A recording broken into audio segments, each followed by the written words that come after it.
Hello students, કેમ છો બધા? મજામાં? સ્વાગત છે તમારા બધાનું પીડબ્લ્યુ ના પાવરફુલ પ્લેટફોર્મ પર. હું છું એપી સર.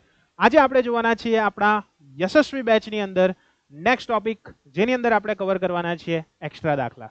પણ એ પહેલા લાસ્ટ લેક્ચરમાં આપણે કઈ કઈ વસ્તુઓ જોઈ ગયા હતા તેના પર એક વખત ડિસ્કશન કરી લઈએ.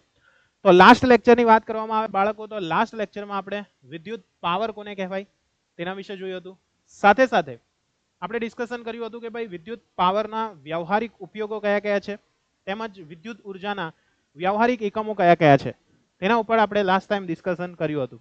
જેમાં આપણે વિદ્યુત પાવરની વાત કરવામાં આવે, વિદ્યુત પાવર, તો એ વિદ્યુત પાવરની અંદર આપણે જોયું હતું બાળકો કે આ જે પાવર છે, જેને આપણે વિદ્યુત પાવર તરીકે ઓળખીએ છીએ, એ વિદ્યુત પાવરની અંદર આપણે 3 સૂત્ર તારવવાનો પ્રયત્ન કર્યો હતો. અને આ 3 સૂત્ર કયા કયા છે તો એક વખત આપણે ડિસ્કસ કરી લઈએ. પહેલામાં પહેલું જે સૂત્ર હતું તે તમારું હતું દેશી સૂત્ર, સાદું સૂત્ર, જેને તમે કહેતા હતા P બરાબર W ના છેદમાં T. જ્યાં W છે તે તમારા માટે શું હતું? કાર્ય હતું. અને T જે છે તે શું હતો? તમારો સમય હતો. બરાબર છે? તો આ વસ્તુ તમને બધાને યાદ હશે, આઈ હોપ. એના સિવાય આપણે બીજા એક સૂત્ર લીધેલા હતા P બરાબર I² ઇન્ટુ R, જેમાં I જે છે તે હતો આપણો વિદ્યુત પ્રવાહ. I શું હતો આપણા માટે? વિદ્યુત પ્રવાહ હતો. R જે છે તે શું હતો? અવરોધ હતો. R છે તે શું હતો? અવરોધ હતો. ક્લિયર છે? ત્યાર પછી આપણું એકદમ ઇમ્પોર્ટન્ટ સૂત્ર P is equal to IV, જેમાં V છે તે શું હતું? V એટલે આપણું હતું વિદ્યુત સ્થિતિમાન તફાવત. શું હતું? વિદ્યુત સ્થિતિમાન તફાવત અથવા વિદ્યુત સ્થિતિમાન. ઓકે, એના તરીકે આપણે એને ડિફાઇન કરતા હતા. એના સિવાય આપણે હજુ એક સૂત્ર લાવ્યા હતા, જો તમને યાદ હોય તો P બરાબર V² ના છેદમાં R. આ એક સૂત્ર આપણી પાસે હતું. તો આ 3 સૂત્રનો ઉપયોગ આપણે વિદ્યુત પાવર શોધવા માટે કરતા હતા. બરાબર? આ 3 ચારે ચાર જે સૂત્ર તમને દેખાય છે, એ ચારે ચાર સૂત્રનો ઉપયોગ આપણે વિદ્યુત પાવર શોધવા માટે કરતા હોઈએ છીએ. બરાબર? તો આને આપણે ધ્યાનથી સમજવાના છે. એના સિવાય આપણે વિદ્યુત ઉર્જાના વ્યવહારિક એકમો કયા કયા છે, એ વ્યવહારિક એકમો વિશે આપણે ડિસ્કશન કરવાના છીએ કે વ્યવહારિક એકમો કયા કયા છે. બરાબર? આ વ્યવહારિક એકમો કયા કયા છે તેના ઉપર આપણે મસ્ત ડિસ્કશન કરવાના છીએ. તો ચાલો જોઈએ વિદ્યુત ઉર્જાના વ્યવહારિક એકમો કયા કયા છે. તો વ્યવહારિક એકમો ઉપર આપણે થોડુંક ડિસ્કશન કરીએ, ચર્ચા કરીએ, તો તમને થોડોક અંદાજો આવશે બાળકો કે જ્યારે પણ વિદ્યુત ઉર્જાના વ્યવહારિક એકમો વિશે વાત કરવામાં આવે, વિદ્યુત ઉર્જાના વ્યવહારિક એકમો વિશે વાત કરવામાં આવે, તો એ જે વ્યવહારિક એકમો છે તેમાં આપણે પહેલો એકમ એક જોયો હતો, જેનું નામ હતું યુનિટ. Okay, unit. તમે કંઈક આવું લખેલા, 1 યુનિટ બરાબર કેટલા થાય? બરાબર, 1 યુનિટ બરાબર કેટલા થાય? તો આપણે આને કીધેલું હતું 1 કિલોવોટ અવર. બરાબર? આવું કંઈક લખેલું હતું, 1 કિલોવોટ અવર. અને આનું આપણે જો કેલ્ક્યુલેશન કરેલું, 1 કિલોવોટ અવર બરાબર કેટલા જૂલ, તો તમને બધાને ખબર હશે કે 1 કિલો એટલે 10⁻³ લખાય. કલાક જે તેની અંદર સેકન્ડ કેટલી આવશે? તો કે 3600 આવશે. તો આના આધારે તમે લખેલું 3.6 10⁻⁶ જૂલ ઇન્ટુ સેકન્ડ. બરાબર છે? અથવા ઉર્જા છે એટલા માટે તમે એને જૂલમાં લખી શકો, અથવા તમે આને 3.6 ગુણ્યા 10⁻⁶ વોટ સેકન્ડ આવું લખી શકો છો. બરાબર છે? તો આ વસ્તુ આપણે લાસ્ટ લેક્ચરની અંદર ખૂબ સારી રીતે ડિસ્કશન કરી ગયા હતા. એના સિવાય કેટલાક એના દાખલાઓ જોયા હતા, જે બધા જ આ સૂત્ર પર આધારિત હતા. આજે તમારા માટે આખા ચેપ્ટરમાંથી વધારાના જે દાખલાઓ છે, બરાબર, કે જે તમને મે બી એક્ઝામની અંદર પૂછાઈ શકે તેવા દાખલાઓ છે. તો આવા દાખલાઓ વિશેનું ડિસ્કશન આજના લેક્ચરની અંદર આપણે ખૂબ સારી રીતે કરવાના છીએ.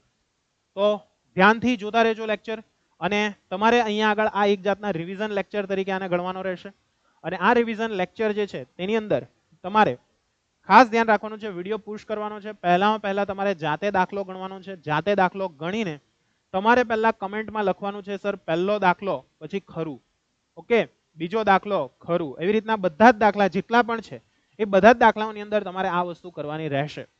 ઓકે, તો ધ્યાનથી બધા દાખલા ગણજો. ને મસ્ત દાખલાઓ છે, મજા આવે એવા દાખલાઓ છે, વધારાના દાખલાઓ છે. અને આ તમારા પ્રેક્ટિસ માટે છે, કારણ કે એક્ઝામમાં, બોર્ડની એક્ઝામની વાત કરીએ તો બોર્ડની એક્ઝામની અંદર દાખલાઓ ઘણા બધી વખત પૂછાય છે. ઓકે, એટલે ધ્યાનથી સમજજો અને આ દાખલાઓ કરજો. તો ચાલો સ્ટાર્ટ કરીએ આજનો આપણો લેક્ચર, જેની અંદર ફર્સ્ટ દાખલાની તમને રકમ જોવા મળે છે. શું કીધેલું છે? રકમ 1, 20 કુલમ વિદ્યુત ભારને બેટરીના એક વિદ્યુત ધ્રુવથી બીજા વિદ્યુત ધ્રુવે લઈ જવા માટે 240 જૂલ જેટલું કાર્ય કરવામાં આવે છે. ક્લિયર છે? એટલે અહીંયા આગળ તમને આપેલું છે પહેલા 20 કુલમનો વિદ્યુત ભાર, એટલે વિદ્યુત ભાર આપેલો છે. તો હવે તમને તો ખબર હશે વિદ્યુત ભારને શેના વડે દર્શાવાય? વિદ્યુત ભારને આપણે Q વડે દર્શાવીએ છીએ, જે આપેલા છે આપણને 20 કુલમ.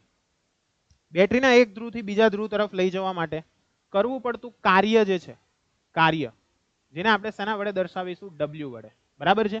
એ કેટલું આપેલું છે આપણને? 240 જૂલ જેટલું કાર્ય આપેલું છે. તો બેટરીના વોલ્ટેજ તમારે શોધવાના છે. શું શોધવાના છે? બેટરીના વોલ્ટેજ. વોલ્ટેજ એટલે કેવા છે? V. બરાબર, એ તમારે નક્કી કરવાના છે. તો આનું સૂત્ર તમારી પાસે છે જ. વિચારો અને મને ફટાફટ પહેલા જણાવો.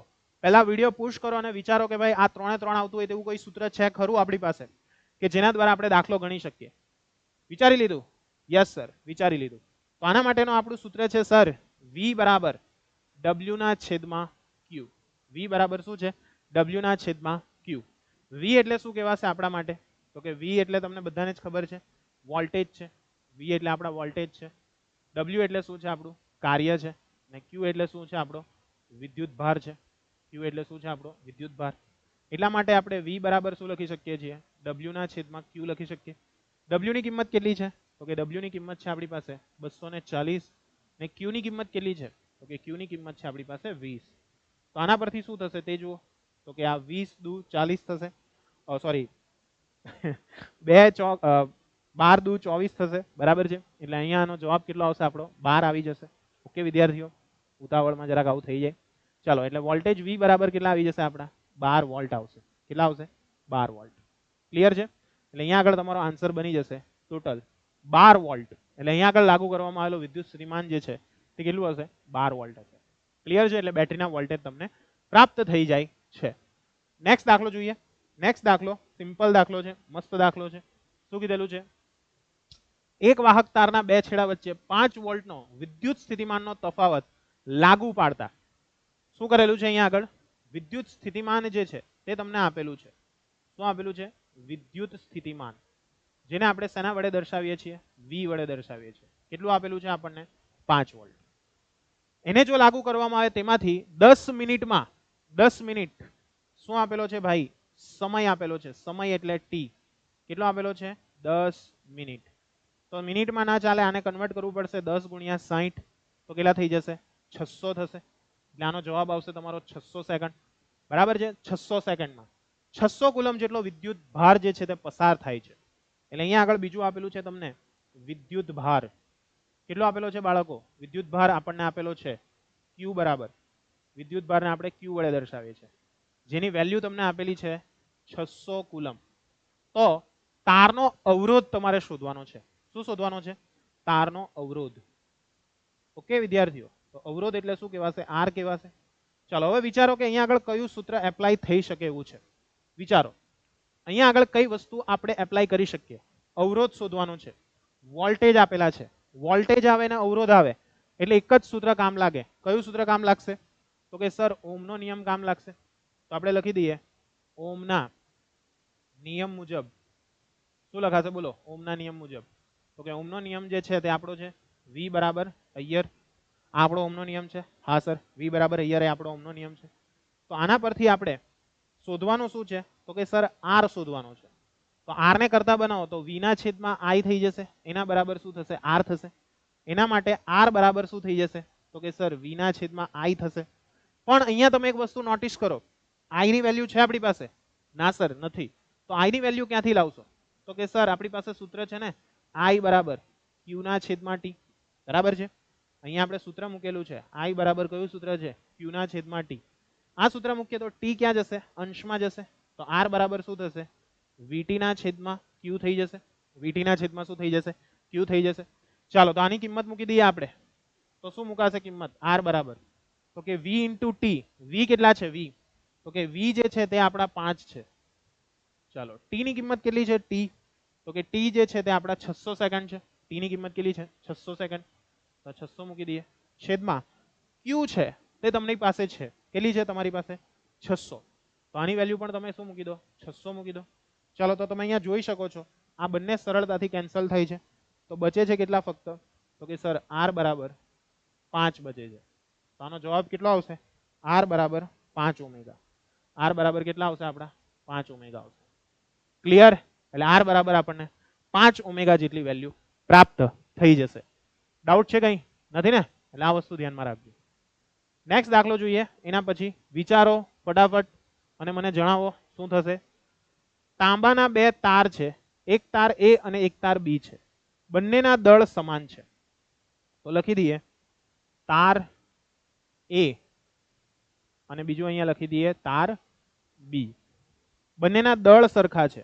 તો માની લો કે દળ છે, પહેલાને આપણે કહી દઈએ એમ એ, જેની વેલ્યુ એમ છે, અને બીજાને આપણે કહી દઈશું એમ બી, જેની વેલ્યુ છે તે પણ એમ છે. બરાબર છે, સરખા છે. તાર એ નો અવરોધ, બરાબર, તાર એ ના અવરોધની વાત કરેલી છે. એટલે અહીંયા આગળ અવરોધ છે કોના માટે કીધેલું છે? તો કે તાર એ માટે. એટલે આને કહીશું આપણે આર એ, જેની વેલ્યુ આપેલી છે તમને 0.52. ઓકે. અને તાર બી ના તારની લંબાઈ, ખાસ ધ્યાન રાખજો, તથા તાર બી ની લંબાઈ તાર એ કરતા બમણી છે. એટલે અહીંયા આગળ આર બી જે છે તે આપણને આપ્યો નથી. તમને શું આપેલું છે? તાર બી ની લંબાઈ છે. તાર બી ની લંબાઈ એટલે અહીંયા કહેવાશે એલબી.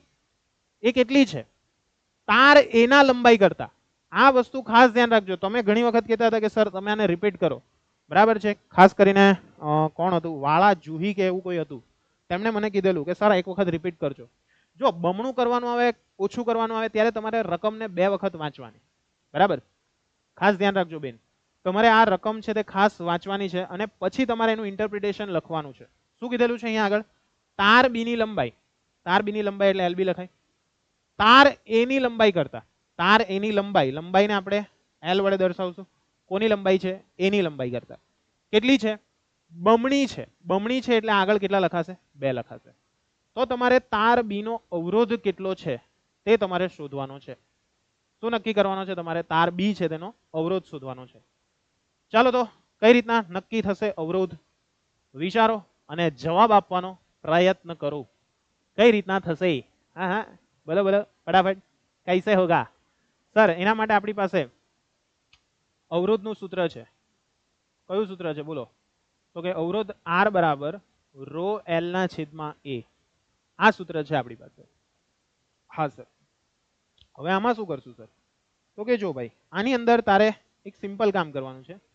આર બરાબર રો એલ અપોન ક્ષેત્રફળ વિશે કોઈ જાતની માહિતી આપણી પાસે અવેલેબલ નથી. ક્ષેત્રફળનું શું થાય છે એવું કઈ કીધું છે? ના સર, નથી કીધું. એટલે મારે અહીંયાથી ક્ષેત્રફળને દૂર કરવો પડશે. તો ક્ષેત્રફળને દૂર કરવા માટે હું શું કરું છું? એલ વડે ગુણી કાઢું છું ને એલ વડે ભાગી નાખું છું. સર પણ એલ વડે જ કેમ ગુણ્યું ને ભાગ્યું? જો અહીંયા હમણાં તને એનું જાદુ દેખાશે કે આપણું આર નું સૂત્ર છે રો એલ, એલ વડે ગુણ્યા એલ વડે ભાગ્યા એટલે અહીંયા એલ સ્ક્વેર થશે. છેદમાં શું આવી જશે? એ ઇન્ટુ એલ આવશે. તો એ ઇન્ટુ એલ જે છે તે શું આપે છે? તો કે એ ઇન્ટુ એલ જે છે ને તે કદ આપે છે. શું આપે છે બાળકો? કદ. કદ એટલે શું કહેવાશે? વોલ્યુમ. શું કહેવાશે? વોલ્યુમ. વોલ્યુમ એટલે કદ. તો કદ વિશેની માહિતી આપણને પ્રાપ્ત થાય છે. તો સર હવે કદની જરૂર કેમ પડી? જો અહીંયા આગળ દળ આપેલું છે. દળ, દળ એટલે શું કહેવાશે? એમ. તો અહીંયા આગળ કદ લાવવાનું કારણ એક જ છે કે મારાથી દળ લાવી શકાય. તો આના માટે આપણી પાસે એક સૂત્ર છે, ઘનતા બરાબર દળના છેદમાં કદ. હા સર, આ સૂત્ર છે. તો આમાંથી કદને કરતા બનાવીશ તો શું મળશે મને? તો કે સર દળના છેદમાં ઘનતા મળશે. દળના છેદમાં શું મળી જશે? ઘનતા મળશે. કદ જે છે તેને v વડે દર્શાવો, દળ છે તેને m વડે, ને ઘનતા જે છે તેને d વડે દર્શાવો, ડેન્સિટી. એટલા માટે એને d વડે દર્શાવીએ. ચલો તો આ કિંમત જે છે તેને અહીંયા મૂકી દઉં તો શું થશે? તો કે સર r બરાબર રો એલ સ્ક્વેર છેદમાં v ની કિંમત છે આપણી પાસે m ના છેદમાં d. ચલો d ઉપર લઈ જાઓ તો r બરાબર શું થઈ જશે? રો ડી એલ સ્ક્વેર છેદમાં કેટલા થઈ જશે? m. Rho D L square છેદમાં કેટલા થઈ જશે? m થઈ જશે. બરાબર છે? રો ડી એલ સ્ક્વેર છેદમાં m. આ વેલ્યુ તમને પ્રાપ્ત થઈ જશે. હવે આ વેલ્યુ જો તમને પ્રાપ્ત થયેલી જોવા મળતી હોય તો શું થશે અહીંયા આગળ તે સમજો. તો કે સર એકદમ સરળ છે, સિમ્પલ છે. r ની કિંમત આપણને મળી જાય રો ડી એલ સ્ક્વેર છેદમાં m.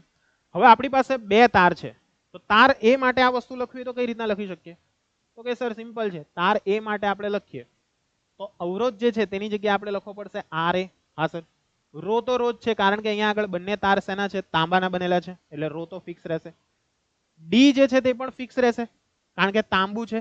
તેની ઘનતા જે છે તે ઘનતા જે છે તેની અંદર કોઈ ફરક પડવાનો નથી, એટલે ડી એમને એમ રહેશે. ચેન્જ ક્યાં આવશે? લંબાઈમાં આવશે. ક્યાં ચેન્જ ક્યાં આવશે? લંબાઈમાં.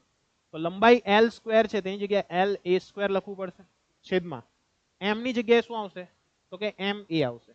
બટ સર અહીંયા આગળ આપણને બંનેના દળ સરખા આપેલા છે, તો તમે એમ ને એમ રહેવા દેશો તો પણ ચાલશે.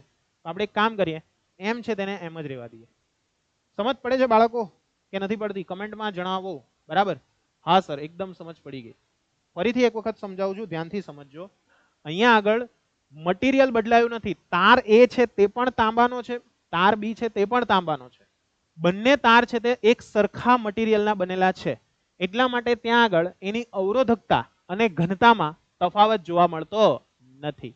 લંબાઈમાં ફેરફાર છે આપેલો, જુઓ કે એલ એ છે અને એલ બી છે, બંનેમાં ફરક જોવા મળે છે. અને અહીંયા આગળ આપણે ધારી લઈએ બીજું કે એલ એ જે છે તેની કિંમત એલ છે, માટે એલ બી બરાબર કેટલા થઈ જશે? તો કે સર ટ્વાઇસ એલ થઈ જશે. કેટલા થઈ જશે? ટ્વાઇસ એલ થઈ જશે. બરાબર? આ વસ્તુ ધ્યાનમાં રાખજો ભાઈ, બહુ ઇમ્પોર્ટન્ટ છે. તો હવે આના આધારે આપણે તાર બી માટે લખવું હોય તો શું લખાશે? તાર બી માટે તો કે સર આર બી બરાબર રો ડી. શું લખાશે? Rho D L B square છેદમાં એમ. આ તમારું તાર બી થઈ ગયો. તો આ જે આવ્યું તમારું સમીકરણ, તેને આપણે આપી દઈશું કયું સમીકરણ? તો કે સર આને આપણે આપી દઈશું સમીકરણ નંબર 2. તો આ છે આપણું 1 નંબર, આ છે આપણું 2 નંબર. તો 2 અને 1 નો ભાગાકાર કરી નાખીએ તો સમીકરણ 2 અને સમીકરણ 1 નો ભાગાકાર કરતા અથવા ગુણોત્તર લેતા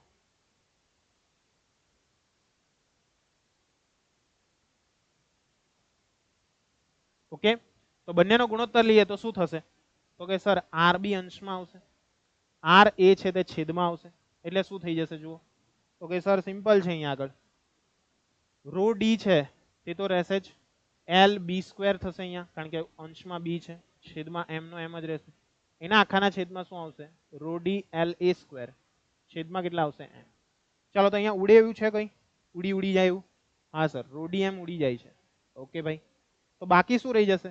તો સર બાકી રહેશે અહીંયા આગળ આર બી. આર એને પેલી બાજુ જવા દો તો શું થશે? આર એ ઇન્ટુ એલ બી સ્ક્વેર છેદમાં એલ એ સ્ક્વેર થઈ જશે. ખ્યાલ આવશે? એટલે આર એ ઇન્ટુ એલ બી સ્ક્વેર છેદમાં શું થઈ જશે? એલ એ સ્ક્વેર થશે. ચાલો, તો આને આધારે આપણે અહીંયા આગળ લખવું હોય તો શું લખી શકીએ?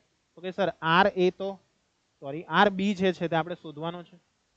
આર એની કિંમત તમને આપેલી છે, જુઓ 0.52 છે, એટલે આ 0.52 લખી દઈએ. ક્લિયર છે? 0.52. એલ બી, બી કેટલા છે? 2L. એલ બી ની કિંમત કેટલી છે? 2L, તેનો પાછો સ્ક્વેર, એના છેદમાં કેટલા આવશે? એલ સ્ક્વેર આવશે. બરાબર છે? તો આના પરથી આર બી બરાબર શું થઈ જશે? તો કે 0.52 ગુણ્યા 2 નો વર્ગ કેટલા થઈ જશે? 4 એલ સ્ક્વેર ના છેદમાં એલ સ્ક્વેર. બરાબર છે? એલ સ્ક્વેર ના છેદમાં એલ સ્ક્વેર. તો આ કેન્સલ થશે. તો 4 ગુણ્યા 0.52 કરો, કેટલા આવશે? તો કે ભાઈ સિમ્પલ છે સર, 4 દુ 8 થશે. ઓકે ભાઈ. 5 દુ 10 થઈ જશે, સોરી 5 ચોક 20 થઈ જશે. બરાબર છે? એટલે 2.08 થશે. એટલે 2.08 શેમાં આવશે? ઓમેગામાં આન્સર આવશે. બરાબર? એટલે આ તમારો જવાબ આવી ગયો 2.08 ઓમેગા. ક્લિયર છે બાળકો? એટલે આ વસ્તુ ધ્યાનમાં રાખજો. બરાબર? આ રીતના સરળતાથી દાખલો થશે. નેક્સ્ટ દાખલો જોઈએ. શું કીધેલું છે? વાહક તારની લંબાઈ અચળ રાખી તેનો વ્યાસ બમણો કરતા. વાહક તારની લંબાઈ છે તે કેવી છે? અચળ છે. બરાબર છે? એટલે અહીંયા લખી દઈએ લંબાઈ. તો પહેલા આપણે લખવું પડે, ધારો કે વાહક તારની લંબાઈ L છે અને વાહક તારનો વ્યાસ સ્મોલ d છે. તે દરમિયાન તેનો અવરોધ માની લો કે સ્મોલ r છે, સોરી કેપિટલ R છે. ઓકે. તો આના માટે આપણે શું કરી શકીએ? તો જો આના માટે આપણે સિમ્પલ કામ કરી શકીએ. R બરાબર સૂત્ર જે છે ને આપણું રોએલ બાય એ, તે આપણે લઈએ. પણ એ તરીકે શું લેવું પડશે? તો કે એ તરીકે આપણે લેવું પડશે આડછેદનું ક્ષેત્રફળ. તો આડછેદનું ક્ષેત્રફળ કેટલું આવશે બાળકો? તો કે સર રોએલના છેદમાં એ જે છે તેની કિંમત આવશે sir pi into R square. અને આર એટલે કેટલા છે તમારી પાસે? તો કે આર એટલે લખાશે આપણાથી d/2. તો શું થઈ જશે બોલો? તો કે સર આર બરાબર રો એલ છેદમાં પાઈ ડી બાય 2 તેનો સ્ક્વેર થશે. તો આના પરથી આર બરાબર શું થશે? રો એલ ના છેદમાં પાઈ ડી સ્ક્વેર બાય 4. તો 4 ઉપર જશે તો શું થઈ જશે અહીંયા આગળ? આર બરાબર તો કે 4 ઉપર જશે તો 4 રો એલ છેદમાં કેટલા આવી જશે? તો કે પાઈ ઇન્ટુ ડી સ્ક્વેર થશે. હા સર ક્લિયર છે? હા સર ક્લિયર છે.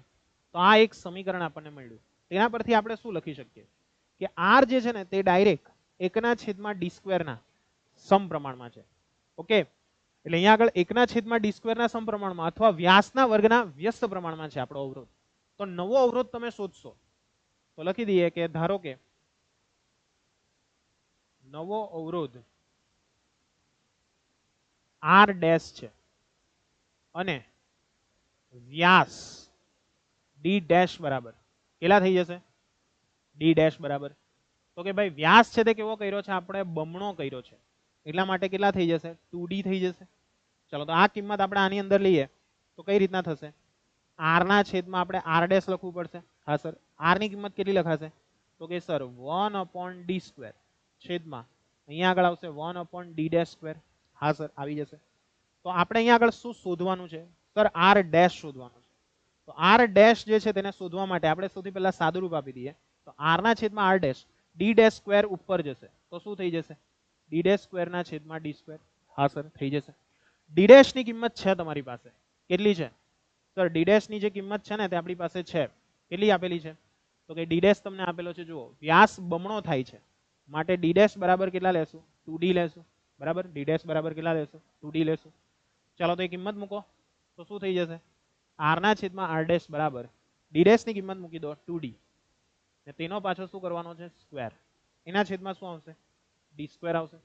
ચાલો માટે શું થશે? આર ના છેદમાં આર ડેશ બરાબર 2 નો વર્ગ 4 ડી સ્ક્વેર છેદમાં શું થઈ જશે? D square. આ કેન્સલ થશે માટે આર ના છેદમાં આર ડેશ બરાબર કેટલા થઈ જશે? 4. તો આર ડેશ આ બાજુ જવા દો તો શું થઈ જશે? આર ના છેદમાં 4 બરાબર આર ડેશ માટે આર ડેશ બરાબર આવશે આર ના છેદમાં 4. તો આનો અર્થ શું થયો? આનો અર્થ એવો થયો કે અહીંયા પ્રાપ્ત થતો જે અવરોધ છે ને ભાઈ, અહીંયા આગળ જે પ્રાપ્ત થતો અવરોધ છે તે ચોથા ભાગનો છે. ક્લિયર છે? અહીંયા પ્રાપ્ત થતો જે અવરોધ છે તે કયા ભાગનો છે? ચોથા ભાગનો છે. એટલે લખી દઈએ નવો અવરોધ અહીં પ્રાપ્ત થતો નવો અવરોધ મૂળ અવરોધ કરતા ચોથા ભાગનો છે. ઓકે, પ્રાપ્ત થતો જે અવરોધ છે તે મૂળ અવરોધ કરતા ચોથા ભાગનો છે તેવું આપણે કહી શકીએ. નેક્સ્ટ જોઈએ એના પછી. નેક્સ્ટ એના પછીનો દાખલો છે, સમજજો. શું કીધેલું છે? 1 કિલો ઓમ અને 200 ઓમના બે અવરોધોને, ક્લિયર છે? એટલે અહીંયા આગળ પહેલો અવરોધ આપેલો છે R1. કેટલો આપેલો છે? 1 કિલો ઓમ. તો આને પહેલા કન્વર્ટ કરો. 1 કિલો એટલે કેટલા કહેવાય? 10⁻³ કહેવાશે અને ઓમ કહેવાશે. એટલે આ કેટલા થયા? 1000 ઓમ થયા. એટલે R1 છે તે તમારા 1000 ઓમ છે. R2 છે તે તમને આપેલો છે 200 ઓમ. કેટલો આપેલો છે? 200 ઓમ. બે અવરોધોને 12 વોલ્ટની બેટરી સાથે શ્રેણી જોડાણમાં જોડેલા છે. અહીંયા આગળ બેટરીના વોલ્ટેજ V આપેલા છે, જે આપેલા છે 12 વોલ્ટ. શ્રેણી જોડાણમાં જોડ્યા છે. પરિપથમાંથી વહેતો વિદ્યુત પ્રવાહ અને 200 ઓમના અવરોધના બે છેડા વચ્ચેના વોલ્ટેજ તમારે શોધવાના છે. તો સિમ્પલ છે ભાઈ. સૌથી પહેલા તો તમારે શું શોધવું પડશે? તો કે અહીં બંને અવરોધો શ્રેણી જોડાણમાં છે. અહીં બંને અવરોધો શ્રેણી જોડાણમાં છે. ખ્યાલ આવશે ને? બંને અવરોધો કેવા છે? શ્રેણી જોડાણમાં છે. તો શ્રેણી જોડાણ માટે આપણે શીખી ગયેલા કે ભાઈ એનો સમતુલ્ય અવરોધ કેટલો આવશે? તો લખીએ માટે તેમનો સમતુલ્ય અવરોધ કેટલો લખાશે બોલો? સમતુલ્ય અવરોધ RS બરાબર R1 વત્તા R2 લખાશે. RS બરાબર કેટલા લખાશે? R1 વત્તા R2. હા સર. તો R1 ની કિંમત કેટલી છે? તો કે 1000 છે. R2 ની કિંમત કેટલી છે? તો કે 200 છે. એટલે ટોટલ RS ની કિંમત કેટલી થશે? તો કે સર 1200 ઓમ થઈ જશે. કેટલી થઈ જશે? 1200 ઓમ. બરાબર. એટલે આરએસ ની કિંમત આપણને કેટલી જોવા મળે છે? 1200 ઓમ જોવા મળશે. આરએસ ની કિંમત કેટલી જોવા મળશે? 1200 ઓમ. બરાબર છે? હા સર, બરાબર છે. તો આ તમારું થઈ ગયું આરએસ. હવે શું થાય છે તે સમજો. આરએસ ની કિંમત તમારી થઈ ગઈ પરફેક્ટ એકદમ, કે આરએસ બરાબર છે આપણી પાસે 1200 ઓમ. તો હવે તમારે શોધવાનું છે પરિપથમાંથી વહેતો પ્રવાહ. તો પરિપથમાંથી વહેતો પ્રવાહ શોધવો હોય તો કઈ રીતના શોધાશે? તો લખીએ, પરિપથમાંથી વહેતો પ્રવાહ ઓમના નિયમ મુજબ. ઓકે, તેના માટે આપણે શું કેનો નિયમ લેવો પડશે? ઓમના નિયમ મુજબ. શું લખાશે બોલો? ઓમના નિયમ મુજબ. તો કે ઓમનો જે નિયમ છે તે છે આપણો V બરાબર અયર, ચાલો માટે V બરાબર I ઇન્ટુ RS લખાશે. હા સર, તો I બરાબર શું થશે? V ના છેદમાં RS. ચલો, V ની કિંમત કેટલી છે? 12 છે. ને RS ની કિંમત કેટલી છે જુઓ? 1200 ઓમ છે ને? હા સર, એટલે આ કિંમત મૂકી દો 1200. એટલે ટોટલ કેટલા થશે? I બરાબર 1/100 એમ્પિયર થશે. તો I ની કિંમત કેટલી આવી ગઈ? 1/100 એમ્પિયર. 1/, કેટલા આવી ગયા? 100 એમ્પિયર. હા સર. હવે આ તો તમારું ક્લિયર થઈ ગયું, પણ હવે આપણે શોધવાનું છે શું? તો કે સર હવે આપણે શોધવાનું છે 200 ઓમના અવરોધના બે છેડા વચ્ચેના વોલ્ટેજ. તો લખી દઈએ 200 ઓમના અવરોધના બે છેડા વચ્ચે વોલ્ટેજ V2 બરાબર I ઇન્ટુ R2, કારણ કે આપણે એને R2 લીધેલું બરાબર 200 ઓમ વાળાને. ચલો, I ની કિંમત છે તમારી પાસે? હા સર, 1/100 છે. R2 ની કિંમત છે તમારી પાસે? હા સર, 200 છે. તો આ કેન્સલ કરશો તો કેટલા આવશે? 2 આવશે. એટલે V2 બરાબર કેટલા મળશે આપણને? તો કે 2 વોલ્ટ મળશે. ઓકે, એટલે અહીંયા આગળ તમારો આન્સર બની જશે 2 વોલ્ટ. ને ધારો કે તમને એવું કીધેલું હોત કે ભાઈ પહેલા છેડા વચ્ચેના વોલ્ટેજ, તો શું કરશો? I into R1. I છે આપણે 1/100 અને પેલા છે તમારી પાસે 1000, એટલે કેટલા થઈ જશે? 10 વોલ્ટ. એટલે V1 બરાબર કેટલા મળશે આપણને? 10 વોલ્ટ મળશે. કેટલા મળશે? 10 વોલ્ટ. એટલે આ વસ્તુ તમારે ધ્યાનમાં રાખવાની છે. નેક્સ્ટ જોઈએ એના પછી મોસ્ટ ઇમ્પોર્ટન્ટ દાખલા ઓફ ધીસ ચેપ્ટર. આ ટાઈપના દાખલાઓ તમારે ખાસ કરવાના છે બાળકો, ખાસ. કેમ? તો કે આ ટાઈપના બહુ પૂછાય છે. સર્કિટ વાળા દાખલા બહુ ઇમ્પોર્ટન્ટ દાખલાઓ છે. બરાબર? ચાલો સમજવાનો પ્રયત્ન કરો. શું કીધેલું છે? પહેલા તો કીધેલું છે પરિપથનો સમતુલ્ય અવરોધ શોધો. તો સમતુલ્ય માટે પહેલા શું કરવું પડશે? R2 અને R3 છે, બંને સમાંતરમાં છે. આ સમાંતર છે એટલા માટે આનું સમતુલ્ય પહેલા શોધીશું. એનું જે સમતુલ્ય આવશે તે આની સાથે શેમાં થઈ જશે? તો કે સર શ્રેણીમાં થઈ જશે. શેમાં થઈ જશે? શ્રેણીમાં થઈ જશે. તો પહેલા આપણે લખી દઈએ અહીંયા આગળ કે અહીં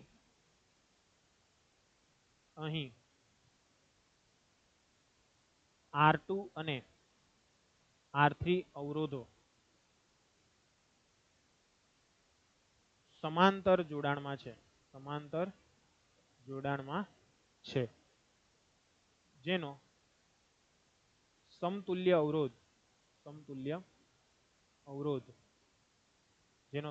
અવરોધ RP છે. માટે 1/RP બરાબર 1/R2 પ્લસ 1/R3. ચલો, માટે 1/RP બરાબર 1/R2 ની કિંમત કેટલી છે? તો કે R2 છે આપણી પાસે 8 ને RP કેટલા છે? 12. તો 1/8 વત્તા 1/, કેટલા થઈ જશે? 12 થઈ જશે. ચાલો, માટે 1/RP ઇઝ ઇક્વલ ટુ કેટલા થશે? તો કે જોઈ લો અહીંયા આગળ લસા કેટલો બને એવો છે? તો કે સર 24 એવો લસા બનશે. તો આને મારે 3 વડે ગુણવું પડશે, આને મારે 2 વડે ગુણવું પડશે. 3 એકા કેટલા થશે? 3 થશે. 2 એકા કેટલા થશે સર? 2 થશે. માટે 1/RP જે છે તેની કિંમત કેટલી જોવા મળશે ભાઈ? સર 5/24. ઓકે ભાઈ, ચાલો તો RP શોધી કાઢો. તો RP બરાબર શું આવશે? 24/5. તો 24/5 એટલે કેટલા કહી શકીએ? તો કે સર 4.8 ઓમ કહી શકીએ. કેટલા કહી શકીએ? 4.8 ઓમ. Yes sir. તો એનો અર્થ શું થયો કે આ બંનેની જગ્યા પર આપણે 4.8 ઓમનો અવરોધ જોડી શકીએ છીએ. યસ, તો આપણે જોડી દઈએ 4.8 ઓમનો અવરોધ. તો જ્યારે હું 4.8 ઓમનો અવરોધ જોડી દઉં છું તો શું થશે? તો કે સર કંઈ નહીં થશે, ત્યાં આગળ નવી સર્કિટ બનશે ને નવું શું લખાશે આપણાથી? તો કે સર R1 અને RP શ્રેણી જોડાણમાં છે, માટે સમતુલ્ય અવરોધ RS છે માટે શું લખાશે RS બરાબર તો કે R1 + RP R1 ની કિંમત જુઓ કેટલી છે સર 7.2 છે RP ની કિંમત કેટલી છે તો કે સર 4.8 છે ઓકે તો શું થઈ જશે જુઓ તો કે સર 8 ને 2 10 નો શૂન્ય વધી 1 7 ને 4 11 ને 1 કેટલા થઈ જશે 12 એટલે 12.0 ઓહમ તો એનો અર્થ શું થશે 12 ઓહમ થઈ જશે એટલે RS ની કિંમત આપણને કેટલી મળશે 12 ઓહમ મળી જશે બરાબર છે એટલે RS બરાબર કેટલા મળે છે આપણને 12 ઓહમ મળશે હવે શું કીધેલું છે પરિપથમાંથી વહેતો કુલ પ્રવાહ શોધો પરિપથમાંથી વહેતો કુલ પ્રવાહ તો પહેલા લખીએ આપણે B પરિપથમાંથી વહેતો કુલ પ્રવાહ ચલો કઈ રીતના શોધાશે બોલો કુલ પ્રવાહ તો કે સર સિમ્પલ છે ઓહમનો નિયમ વપરાશે તો લખી દઈએ ઓહમના નિયમ મુજબ V બરાબર I ઇન્ટુ RS RS કેમ લીધું તો કે આખી જે સર્કિટ છે તેનો સમતુલ્ય લેવો પડશે આખી સર્કિટ આપણી આટલી છે તેનો સમતુલ્ય લેવાનો છે બરાબર છે એટલા માટે અહીંયા આગળ શું લેવું પડશે આપણે I બરાબર V ના છેદમાં RS ચલો V ની કિંમત છે તમારી પાસે કેટલી છે 6 છે RS છે તમારી પાસે કેટલા 12 એટલે શું થઈ જશે બોલો તો કે સર I બરાબર થઈ જશે 0.5 એમ્પિયર I બરાબર કેટલા થશે 0.5 એમ્પિયર થઈ જશે કે નહીં થશે થઈ જશે ઓકે સર તો I બરાબર આવી ગયા તમારા 0.5 એમ્પિયર યાદ રહી ગયું કે ના રહી ગયું હા સર રહી ગયું એકદમ યાદ રહી ગયું નેક્સ્ટ કીધેલું છે R1 ના બે છેડા વચ્ચેના વોલ્ટેજ શોધો R1 વચ્ચેના વોલ્ટેજ શોધવાના તો હવે તમે એક વસ્તુ વિચારો આ જે પ્રવાહ જે અહીંયા આગળથી પસાર થાય છે તે આખી સર્કિટની અંદર એટલે કે R1 ની વાત કરવામાં આવે તો R1 માંથી તો I પ્રવાહ જ વહેવાનો છે અહીંયા આગળ શું થશે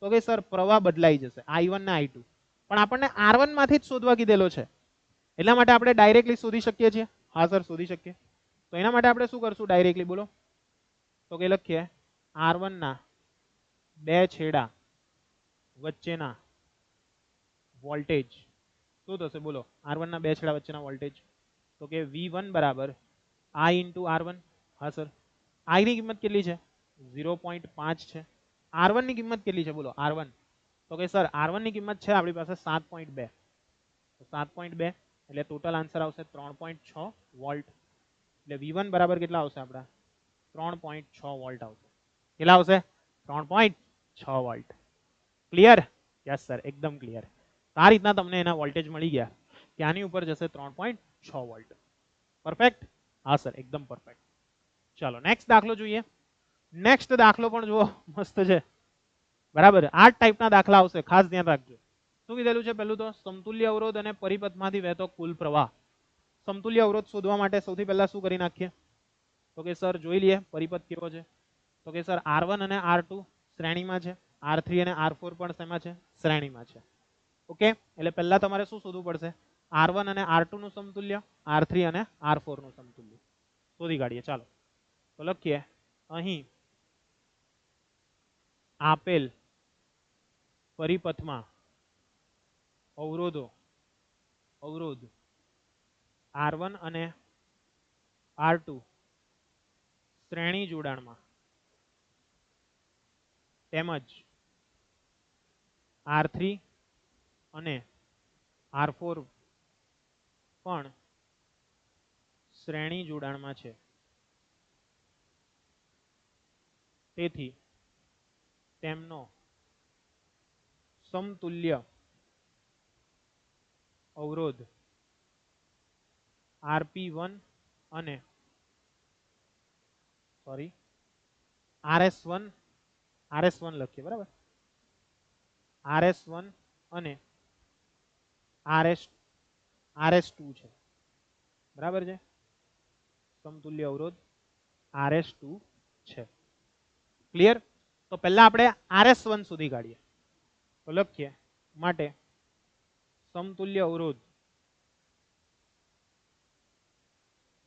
RS1 માટે શું થશે બોલો સમતુલ્ય અવરોધ RS1 માટે તો કે RS1 બરાબર R1 વત્તા R2 ચલો R1 ની કિંમત કેટલી છે તો કે સર R1 ની કિંમત છે 3 R2 ની કિંમત છે 2 એટલે અહીંયા થશે 3 + 2 એટલે કેટલા થઈ જશે 5, એટલે આ 5 ઓહ્મ આવશે, એટલે RS1 આપણને મળી ગયા 5 ohm. Okay sir. Same way next આપણે શોધી કાઢીએ સમતુલ્ય અવરોધ. તો લખીએ સમતુલ્ય અવરોધ RS2 માટે. ચલો RS2 માટે શું લખશો? RS2 માટે તો કે સર સિમ્પલ સર, RS2 બરાબર R3 વત્તા R4. R3 ની કિંમત છે 8 ને RS4 ની કિંમત છે સોરી R4 ની કિંમત છે 12, એટલે 12 ને 8 કેટલા થઈ જશે 20 થઈ જશે. એટલે RS2 જે છે તે આપણા કેટલા આવશે? તો કે RS2 આપણા આવશે 20 ઓહ્મ. RS2 ની કિંમત કેટલી આવશે? 20 ઓહ્મ આવશે. બરાબર. ચાલો તો હવે શું કરીએ? તો કે આ બંનેનું જે સમતુલ્ય મળશે, આનું સમતુલ્ય મળશે, એનો એક આપણને અવરોધ મળ્યો, આનું જે સમતુલ્ય મળ્યો તેનો પણ એક અવરોધ મળ્યો. એ બંને અવરોધો શેમાં થઈ જશે? સમાંતર જોડાણમાં. તો લખી દઈએ કે અહીં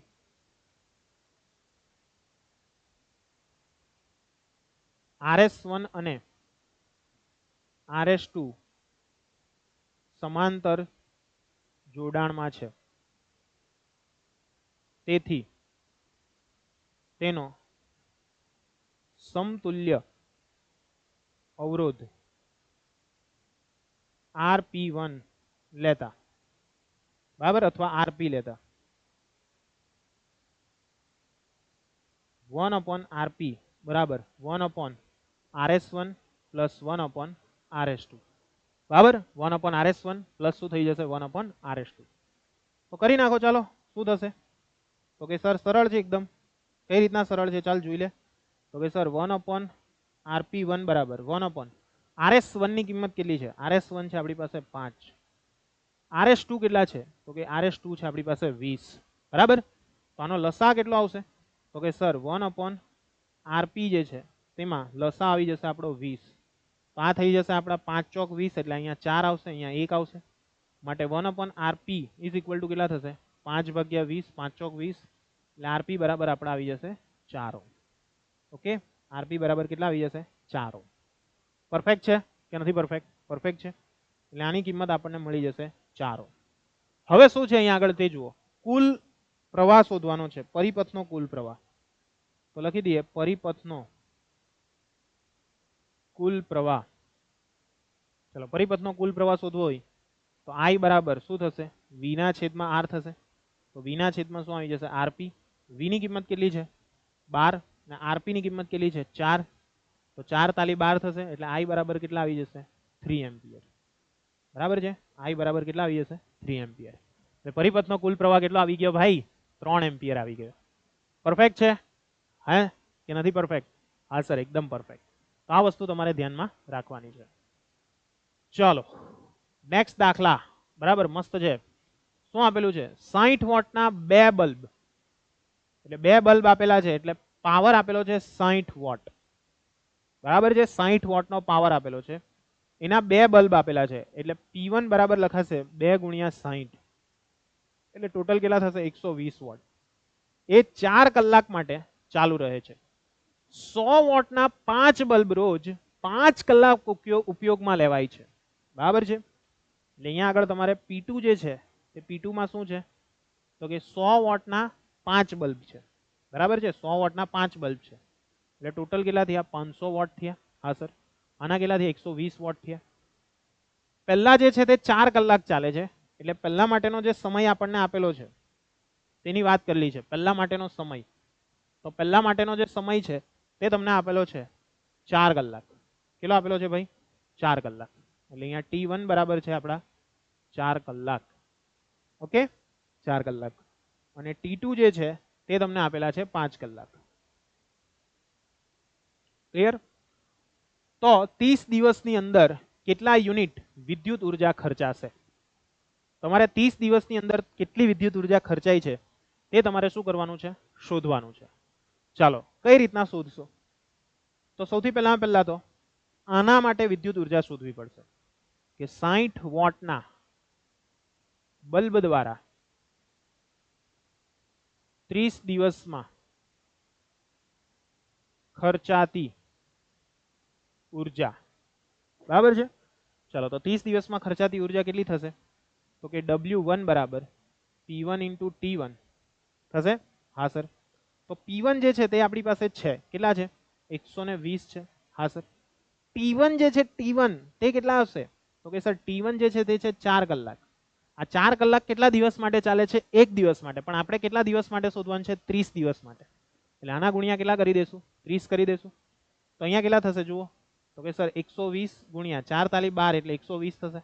તો 12 12 144 થશે. હા સર. અહીંયા કેટલા આવી ગયા? 00 આવી ગયા. હા સર.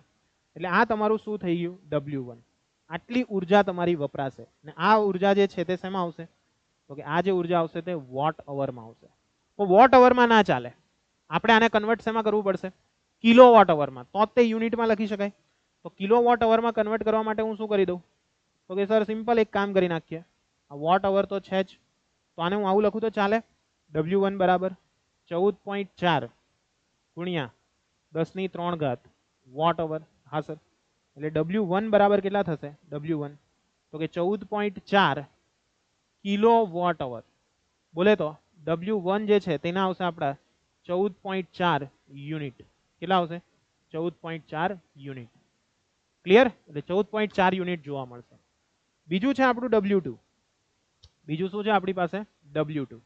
તો W2 માટે આપણે લખવું હોય તો શું લખી શકીએ? W2 માટે ઓકે સર સિમ્પલ છે. W2 શોધવું હોય તો Pappu P2 into T2. Yes. P2 કેટલા છે? 500. T2 કેટલા છે? T2 તો કે સર 5 કલાક. કેટલા દિવસ ચાલવાનું છે? 30 દિવસ. Okay sir. તો શું થઈ જશે જુઓ? 5 × 25 25 તાલી કેટલા થઈ જશે? 75. એટલે અહીંયા 75,000 આવશે. તો આને કન્વર્ટ કરો તો કેટલા થશે? 75 ગુણ્યા 10⁻³ વોટ અવર. એટલે W2 જે છે તે કેટલા મળશે આપણને? તો કે સર W2 જે છે તે આપણને મળશે 75 કિલો વોટ અવર. એટલે W2 આપણા આવશે 75 યુનિટ. કેટલા આવશે? 75 યુનિટ. ઓકે. હા સર.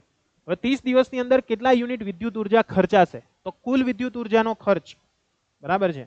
તો લખીએ કુલ ખર્ચાતી ઉર્જા. કુલ ખર્ચાતી ઉર્જા W બરાબર શું લખાશે? W1 plus W2. હા સર. W1 કેટલા છે? W1 છે આપણી પાસે 14.4 પ્લસ W2 કેટલા છે આપણી પાસે? 75 છે. હા સર. તો 0.4 તો રહેશે જ. 5 ને 4 કેટલા થઈ જશે? 9. બરાબર છે. 7 ને 1 8 એટલે 89.4 યુનિટ. આટલી ઉર્જા તમારી વપરાશે. ઓકે.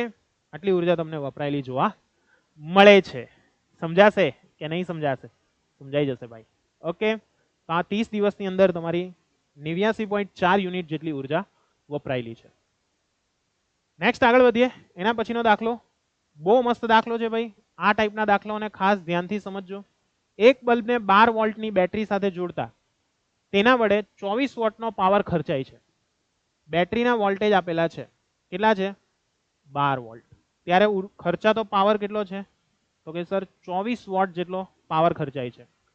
6 વોલ્ટની બેટરી સાથે તમે જોડો છો ત્યારે તેનો પાવર કેટલો ખર્ચાશે? એટલે આને પહેલી કન્ડિશન કહી દઈએ. બીજી કન્ડિશન જે આપેલી છે તેમાં આપણો વોલ્ટેજ કેટલા આપેલા છે? 6 વોલ્ટ આપેલા છે. કેટલા વોલ્ટેજ આપેલા છે? 6 વોલ્ટ. બરાબર છે. તો 6 વોલ્ટ માટે ખર્ચાતો પાવર તમારે શું કરવાનો છે? શોધવાનો છે. ચાલો તો કઈ રીતના કરશો તમારે મને કહેવાનું છે. કઈ રીતના કરશો? ચાલો. ક્યા હુઆ कैसे होगा? બોલો જલ્દી જલ્દી બોલો. ફટાફટ બોલો. ચાલો કઈ રીતના કરશો ભાઈ? આનો જવાબ કઈ રીતના લાવશો? સિમ્પલ છે સર. આની અંદર કંઈ નથી કરવાનું. V ને P આપેલા છે. હવે અહીંયા આગળ બંને જે અહીંયા આગળ જે બલ્બનો ઉપયોગ થાય છે સર તે બંને સરખા જ છે. બરાબર છે. એટલા માટે અવરોધ જે છે અવરોધ તે કેવો આવશે? તો કે સર અચળ આવશે. અવરોધ કેવો આવશે? અચળ આવશે. એટલા માટે અહીંયા આગળ P બરાબર સૂત્ર શું બનશે? તો કે સર V²/R બનશે. Yes sir. તો આના પરથી આપણે શું લખી શકીએ? તો કે સિમ્પલ સર P બરાબર V²/R લખી દઈએ. તો આના પરથી આપણે P2 શોધવાના છે. તો P2 બરાબર શું થઈ જશે? V²/R. યસ. ને P1 બરાબર શું લખાશે? તો કે સર V1²/R. ચાલો આ સમીકરણ 1 છે. આને સમીકરણ 2 આપી દો. તો સમીકરણ નંબર 1 અને સમીકરણ નંબર કયું છે આપણી પાસે? 2. એ બંનેનો ગુણોત્તર લઈ લઈએ તો શું થશે? P2/P1. P2 છે આપણી પાસે V2²/R એના છેદમાં V1²/R. R કેન્સલ થશે. હા સર. માટે p2 સ્ક્વેર સોરી p2 ના છેદમાં p1 બરાબર કેટલા આવી જશે? તો કે સર v2 ના છેદમાં v1 આખાનો સ્ક્વેર આવશે. v2 ની કિંમત કેટલી છે બોલો? સર 6 છે. v1 ની કિંમત કેટલી છે? સર 12 છે. તેનો શું કરવાનો? સ્ક્વેર. એટલે અહીંયા શું થશે? p2 ના છેદમાં p1. તો p2 ના છેદમાં p1 બરાબર 6 દુ 12 એટલે 1 ના છેદમાં કેટલા આવશે? 4 આવશે. એટલે p2 બરાબર શું થશે? 1 ના છેદમાં 4 ગુણ્યા p1. તો 1 ના છેદમાં 4 ગુણ્યા p1 ની કિંમત કેટલી છે? 24 છે. તો p2 બરાબર કેટલા થશે? 6 વોટ. કેટલા થઈ જશે? 6 વોટ. અહીંયા આગળ તમારો આન્સર કેટલો બનશે? 6 વોટ જેટલો આન્સર બની જશે. ઓકે વિદ્યાર્થી મિત્રો, તો અહીંયા આગળ આજનો આપણો લેક્ચર જે છે તેની અંદર જે પણ દાખલાઓ હતા, જે મેં એડિશનલ દાખલાઓ કરાવેલા છે, એ બધા દાખલાઓ અહીંયા આગળ સમાપ્ત થાય છે. અને આ દાખલાઓને ખાસ ધ્યાનથી જોજો, કારણ કે આ બધા જ દાખલાઓ તમારા માટે ખૂબ ખૂબ ખૂબ અગત્યના છે. અને આ દાખલાઓની અંદરની પ્રેક્ટિસ તમારે ખાસ કરવાની રહેશે, બીકોઝ આની અંદરથી ઘણી બધી વસ્તુઓ પૂછવાના ચાન્સીસ છે. ઓકે વિદ્યાર્થી મિત્રો, તો આનો એક એડિશનલ લેક્ચર હજુ આવશે વધારાના દાખલાનો, જેની અંદર તમને હજુ પણ કેટલાક એક્સ્ટ્રા દાખલા કરાવવાનો હું પ્રયત્ન કરીશ. ઓકે વિદ્યાર્થીઓ, તો મળીએ હવે આપણે નેક્સ્ટ લેક્ચરની અંદર. ત્યાં સુધી દાખલા ગણતા રહેજો, પ્રેક્ટિસ કરતા રહેજો અને મોજથી જીવતા રહેજો ભાઈ. બરાબર છે? મોજથી જીવવાનું છે અને સાથે સાથે મસ્ત રીતે રમવાનું છે, દાખલા પણ કરવાના છે સાયન્સની સાથે. ઓકે, તો મળીએ નેક્સ્ટ લેક્ચરમાં. ત્યાં સુધી આવજો. જય Hind. Thank you so much.